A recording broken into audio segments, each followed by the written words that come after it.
Hello guys, welcome back to my channel. आज हम start करेंगे एक शॉर्ट स्टोरी जिसका टाइटल है द कलेक्टर ऑफ ट्रेजर्स और उसको लिखा है बेसी हेड ने। आज हम इसकी समरी को डिस्कस करने वाले हैं और कंप्लीट समरी हम डिस्कस करेंगे, सो एंड तक बने रहिएगा। तो लेट्स स्टार्ट आवर समरी।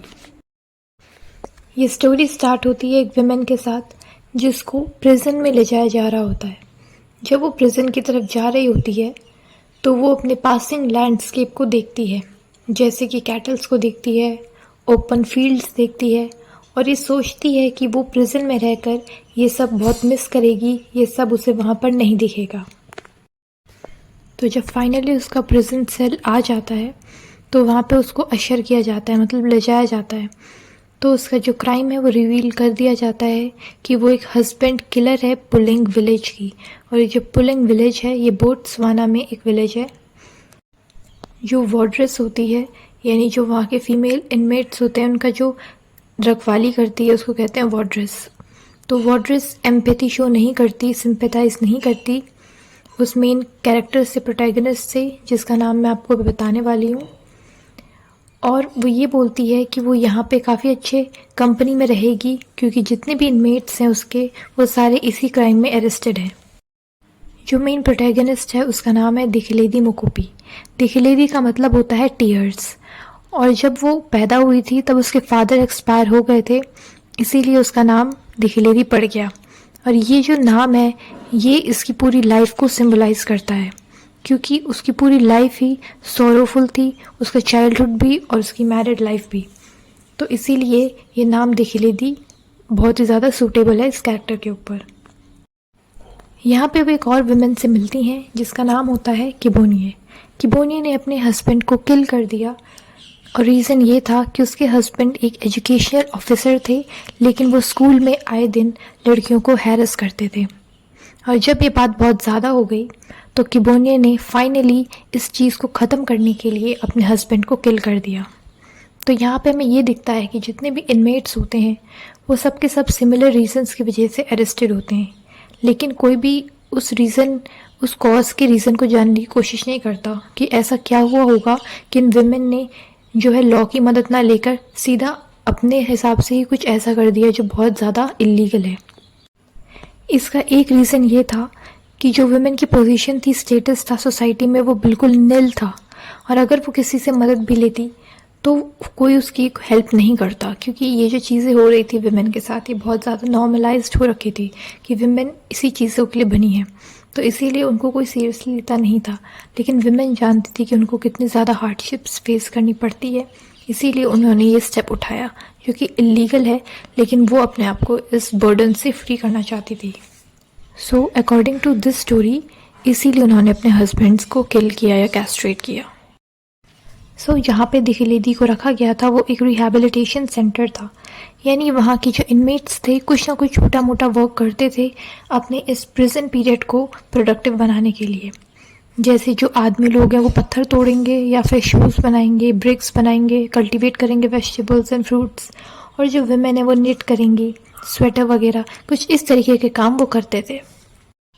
तो दिखलेदी एक टैलेंटेड वुमेन थी, उन्होंने काफ़ी अच्छी अच्छी एम्ब्रॉयडरी की, निटिंग की और सब बहुत ही ज़्यादा तारीफ़ करते थे उनके काम की। दिखलेदी बहुत ज़्यादा हार्ड वर्किंग लेडी थी।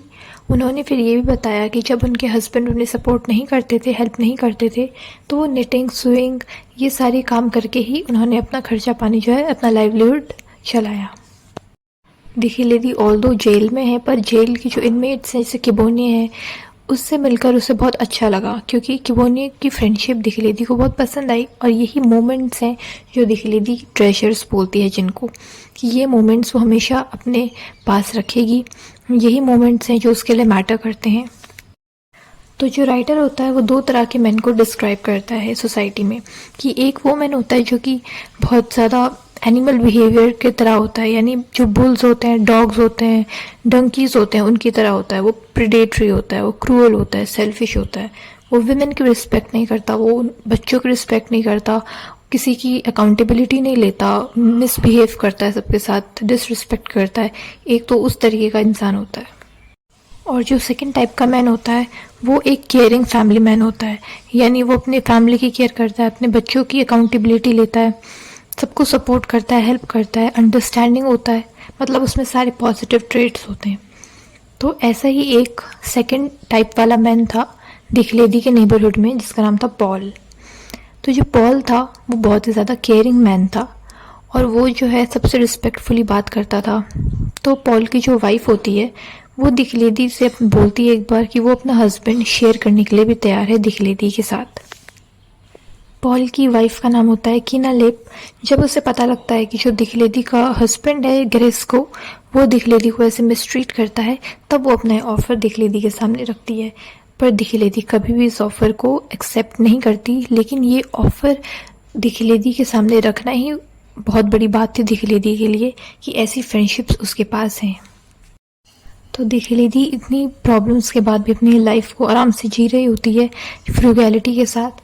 लेकिन एक दिन जब उसको 20 रुपीज़ चाहिए होते हैं अपने बेटे की स्कूल फीस भरने के लिए, तो जो उसका हस्बैंड होता है वो मना कर देता है और वो बोलता है कि उसका कोई अफेयर चल रहा है उसके नेबर में जो पॉल है उसके साथ, इसीलिए वो अपने बेटे की फ़ीस भरने से मना कर देता है। और वो पॉल की वो बहुत इंसल्ट करता है नेबरहुड में, ताकि वो पॉल को उसका जो स्टेटस है वो दिखा पाए।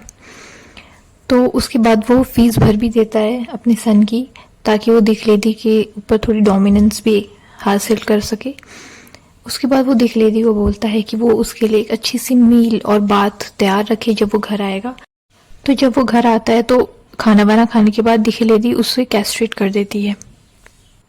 उसके बाद वो अपने सन को बोलती है कि पुलिस को कॉल करे और अपने आप को सरेंडर कर देती है। और ये स्टोरी एंड होती है एक एश्योरेंस से जो कि पॉल देता है दिखलेदी को कि दिखलेदी के जेल जाने के बाद भी वो दिखलेदी के जो बच्चे हैं उनका ख्याल रखेगा। तो ये स्टोरी यहाँ पे एंड हो जाती है।